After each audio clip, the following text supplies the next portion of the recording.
हम परमात्मा से शिकायत करते हैं कि आपने युग का निर्माण क्यों कर दिया, कि सत्यकाल में 11,500 ईसा पूर्व में हम लोग बहुत ज्ञानी थे और अंत में 500 ईस्वी में हम एकदम अज्ञानी हो गए। फिर हमें ज्ञानी होंगे 12,500 ईस्वी में। इस तरह से हमें ज्ञानी और अज्ञानी क्यों बना रहे हैं, ये बहुत बड़ा प्रश्न है। ये ऐसा लगता है कि ईश्वर का प्रेम कम है। अगर ईश्वर अधिक प्रेम करते केवल सत्ययुग ही सत्ययुग रहता। आइए इसके बारे में विचार करें, तब ईश्वर से शिकायत खत्म होगी। अच्छी तरह से याद रखिए, युग इसलिए आता है कि हम प्रेम करना सीखें। जैसे जिसे कहते हैं मूर्ख आदमी, जिसकी समझ नहीं है, अज्ञानी है, उससे कोई प्रेम नहीं करता, और प्रेम करता है तो इमोशनल करता है। ऐसे जो बहुत ज्ञानी है उनसे भी हम प्रेम नहीं करते हैं, इमोशनल प्रेम करते हैं। इमोशनल क्या है? क्योंकि ज्ञानी है इसलिए प्रेम करेंगे, ये अज्ञानी है इसलिए नहीं प्रेम करेंगे। तो हमें ये सिद्धांत मानना पड़ेगा, परमात्मा सब रूपों में है, इसलिए परमात्मा को सब रूपों में मान करके हम उस ऑनर रिस्पेक्ट से हम सेवा करेंगे। जब ऑनर रिस्पेक्ट से सेवा करेंगे तब युग का बंधन समाप्त हो जाता है। एक बार हम जब एक कलिकाल में एक इग्नोरेंट, एक अज्ञानी के रूप में होंगे, उस समय अपने को तो प्रेम करेंगे ही। हम द्वापर में आ गए तब भी अज्ञानियों की सेवा से हम चूके ना। हम त्रेता में आ गए, सत्यकाल में आ गए, तब ज्ञानियों की सेवा हम करते रहे वैसे ही। और जब ये ज्ञानी लोग हैं तो उनकी भी सेवा करें। ज्ञानी इनकी सेवा ज़्यादा करें, अज्ञानी की कम, ऐसा नहीं, जहाँ जैसी आवश्यकता हो। तो सब कैसे होगा, ये युग का चक्र कैसे छूटेगा?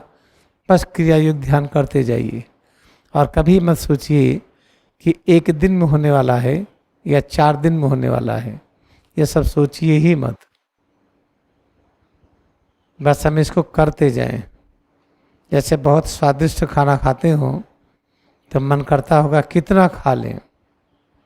अब मत खाइए, बीमार हो जाएंगे। अगर कोई गोली होती, एक गोली खा लेते, कोई दवा होती, हम उसको ले लेते, हम और खाना खाते और बीमार ना होते। एक और दवा होती, खाते और पच जाता। तो ये इच्छा होती है, जब कोई आप स्वादिष्ट खाना खाइए या कहीं जाइए, बहुत अच्छी जगह हो, मन करता है घर बना लीजिए, ऐसा सब होता है। तो इस तरह से याद रखिए, जो बहुत आवश्यक है, हम ब्रह्मांड के प्रत्येक रचनाओं को हम बराबर सम्मान दें। बराबर सम्मान देने के लिए अपने अंदर एकाग्रता बढ़ाइए, प्रत्येक अनुभूतियों को बराबर सम्मान दीजिए। ये है, हम परम ज्ञानी बन जाएंगे, आत्मज्ञानी बन जाएंगे। क्रिया योग कर लें जल्दी से, क्रिया योग करने का बंधन भी छूटेगा। अगर ऐसा है तो सही नहीं है भाई, हम क्रिया योग से जुड़े रहेंगे भले ही ज्ञानी ना हो। अगर ये संकल्प लेते हैं तब क्रिया योग से जुड़ पाएंगे, और जब उससे जुड़ पाएंगे तो युग का बंधन समाप्त हो जाएगा और साथ ही साथ सभी कर्म बंधन समाप्त होगा।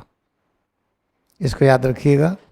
जैसे सुबह हम लोगों ने कहा था, जितने प्रकार के वायरस बैक्टीरिया हैं पूरी दुनिया में, वो सब मिल कर के चमड़े के रूप में, मांसपेशियों के रूप में और कार्टिलेज के रूप में, हड्डियों के रूप में, खून के रूप में, खून के जो नलिकाएं हैं, धमनियाँ, सिराएं, लिम्फ नोड और लिम्फ जो बाता है, सब के सब, ब्रेन, स्पाइनल कार्ड, ये सब वायरस बैक्टीरिया है। तो वायरस बैक्टीरिया अगर सिर से पैर की उंगली तक हम इस अनुभूतियों को प्रेम करते हैं तो बाहर के वायरस बैक्टीरिया खुश रहेंगे। अगर इसे घृणा करेंगे तो आएंगे, अटैक करेंगे उसकी मदद के लिए।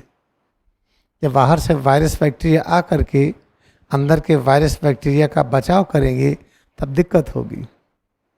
तो इसे कहते हैं वायरल इन्फेक्शन हो गया। तो वायरल इन्फेक्शन करेंगे क्यों हम?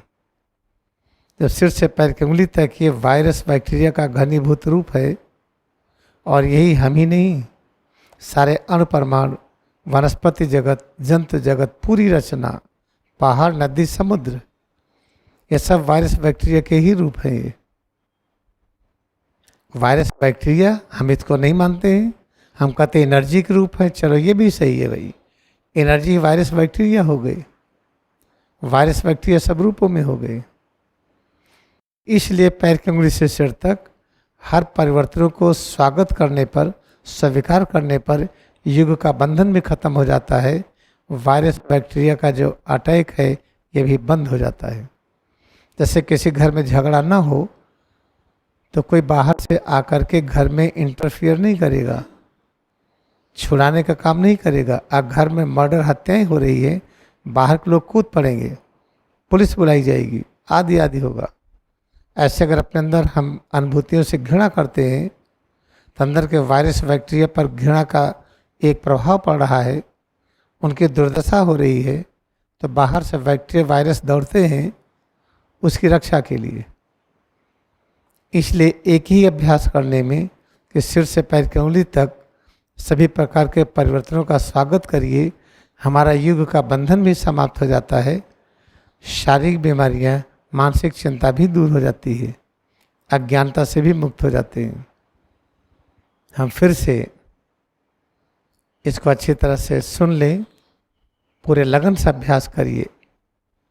और एक दिन में कोई आत्मज्ञानी नहीं हुआ है। गौतम बुद्ध को 40 वर्ष लगे, परमहंस योगानंद 23 वर्ष, महावीर स्वामी 23 वर्ष के बाद ये सब शुरू किए, 30 वर्ष के बाद। तीस याद रखिए कि जल्दबाजी में होंगे, हम एक हफ्ते में, एक साल में, 2 साल में इस सब बंधन से मुक्त हो जाएं, तो ऐसा नहीं है। बनत बनत बन जाइए, अभ्यास करते जाइए, हो जाएंगे। Let us bow down to fellowship. This is great fellowship we have. Bow down to our devotion in Kriya का मेडिटेशन। क्रिया योग में अपनी भक्ति को नमन करें, इस सत्संग सभा को नमन करें। रिटर्न टू ओरिजिनल पोजीशन, पूर्व स्थिति में आए।